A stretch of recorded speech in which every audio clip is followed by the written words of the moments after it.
کہنے لگا 11-12 سال کا نوجوان آیا مجھے توبہ کرا گیا. تو کہا جناب آپ کو کیسے ملا؟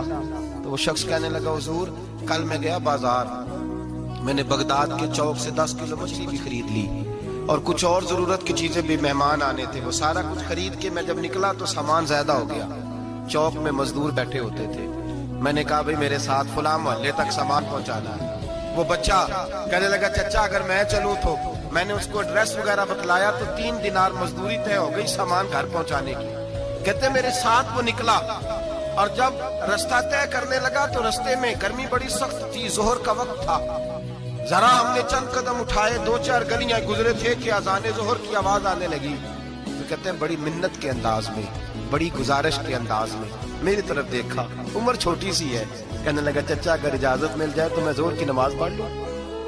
کہتے ہیں میں ایک جگہ پھٹے پہ بیٹھ گیا اور گپے کرنے لگا, سامان وہاں رکھا, میں نے کہا پڑھ لے نماز. کہتے ہیں بچہ نماز پڑھنے چلا گیا, باقی لوگ دیر سے آئے, وہ نماز پڑھ کے جلدی آ گیا. میں نے کہا بیٹے تو جلدی آ گیا ہے؟ کہنے لگا اس لیے جلدی آیا ہوں کہ آپ یہ نہ سمجھے یہ کام چور ہے, میں نے نفل چھوڑ دیے ہیں, فارغ ہو کے پڑھ لوں گا. کہتے ہیں سامان اٹھایا, رستے میں گرمی شدت کی تھی, اس کا پسینہ بہنے لگا, میں آگے بڑھا. میں نے کہا بیٹے سامان تھوڑی دیر کے لیے مجھے دے دو, گرمی زیادہ ہے. کہنے لگے میں آپ کو نہیں دے سکتا, اس لیے کہ 3 دینار مزدوری گھر پہنچانے کی طے کی ہے, میں پھر مزدوری پوری نہیں لوں گا, پیسے کم لوں گا. کہتے ہیں میں محو حیرت ہو گیا, اس جوان کی بات نے میرے سارے وجود تھر تھر کپا ڈالا کہ اس دور میں اس قسم کے لوگ. کہتے ہیں گھر لے گیا اس کو, میں سامان رکھا, میں نے کہا تم یہاں ٹھہرو میں 3 دینار مزدوری لاتا ہوں. کہتے ہیں پیسے لینے گیا تو بیوی کو بتایا, بڑا نیک ہے, بڑا پرہیزگار جوان ہے. کہنے لگی روٹی پکی ہوئی ہے, اسے کہو دوپہر کا کھانا کھا لے.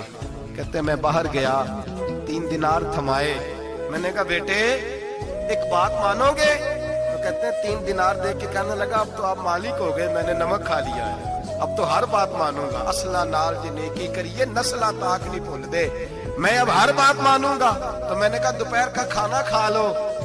کہتے ہیں اس کی گردن جھک گئی اور بڑے دھیمے لہجے میں کہنے لگا میں نہیں کھا سکتا, میں نے روزہ رکھا ہوا ہے, روزہ رکھا ہوا ہے, نفلی روزہ رکھا ہوا ہے. کہتے ہیں میں اور پریشان ہوا, میں نے فوری طور پہ سوال کیا کہ اب تو کدھر جائے گا؟ تو کہنے لگا اب میں کہیں نہیں جاؤں گا, میرے 1 دن کا خرچہ میرے ماں باپ نے جو ڈیوٹی لگائی ہے وہ 3 دینار ہے, پورا ہو گیا ہے. اب میں باقی جو وقت بچے گا یا قرآن پاک کی تلاوت کروں گا یا محمد عربی پہ درود و سلام پڑھوں گا. میں نے کہا افطاری کر لینا. کہنے لگا مجھے مسجد بتا دو, میں جا کے اللہ اللہ کرتا ہوں, مجھے شام کو لے آنا. افطاری ہمارے ساتھ اس کی طے ہو گئی, مسجد چلا گیا. مغرب بعد لینے گیا تو کہنے لگا عشاء کے بعد آنا, اب تو میں نے پانی سے افطار کر لیا, کھانا کھانے جاؤں گا تو جماعت رہ جائے گی.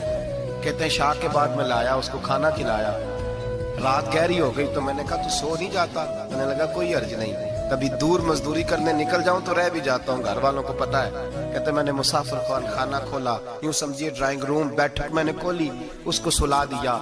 میں اور میری بیوی اپنی معذور بیٹی کو روٹی دینے گئے اور ہم نے جا کے اس کو کھانا کھلایا جو ٹانگوں سے معذور تھی, اور ساتھ کہا کہ بیٹی آج بڑا پرہیزگار جوان ہمارا مہمان ہے, آج چڑھتی جوانی اور تقوی کی روشنی اس کے چہرے سے چمکتی ہے, کیا بات ہے, بڑے ہی اچھے گھرانے کا تربیت یافتہ ہے.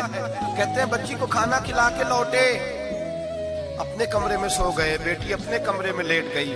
ترس گئے تھے کہ بیٹی قدموں پہ چلے. تہجد کا وقت ہوا تو دروازے پہ دستک ہوئی, بڑی بے چینی کے ساتھ اٹھے میاں بیوی, کون ہے؟ بیٹی کی آواز آئی ابا جی دروازہ جلدی کھولیں. کہتے ہیں کلیجے پھٹنے لگے, ذہن بکھرنے لگے, سوچے ہیں کہ وہ 2-1 منٹ ہمارے اوپر پہاڑ بننے لگے. دروازہ کھولا تو وہ بیٹی جس کے لیے ترس گئے تھے کبھی چلے گی, وہ اپنی ٹانگوں پہ کھڑی ہے, کبھی دوڑ کے ادھر جاتی کبھی دوڑ کے ادھر آتی. کہتے میں تڑپ گیا. بیوی بھی رونے لگی, بیٹے یہ کیا ہوا؟ ہم تو مایوس ہونے لگے تھے معاذ اللہ کہ اب تو ٹھیک نہیں ہوگی, کیا ہوا؟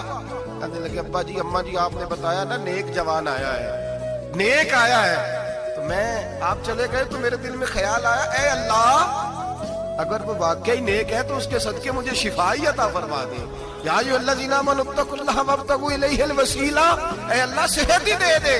کہتے ابھی میری دعا بھی پوری نہیں ہوئی کہ میرا وجود حرکت کرنے لگا اور یہ دیکھو میں اٹھ کے کھڑا ہو گئی ہوں. کہتے ہیں ہم لوگوں نے یہ دیکھا تو بھاگے اس کے کمرے کی جانب. جب دروازے پہ ہاتھ رکھا تو دروازہ کھل گیا. آگے گئے تو پلنگ خالی تھا، ایک رکا چھوڑ گیا ہے. کہنے لگا مجھے پتا ہے میری حقیقت کھول گئی ہے، میں تو اللہ کا بندہ ہوں. اگر تمہیں مجھ سے ذرا بھی پیار ہو گیا ہے تو پھر میرے پیچھے نہ بھاگنا، اللہ کی بارگاہ میں جھک جانا.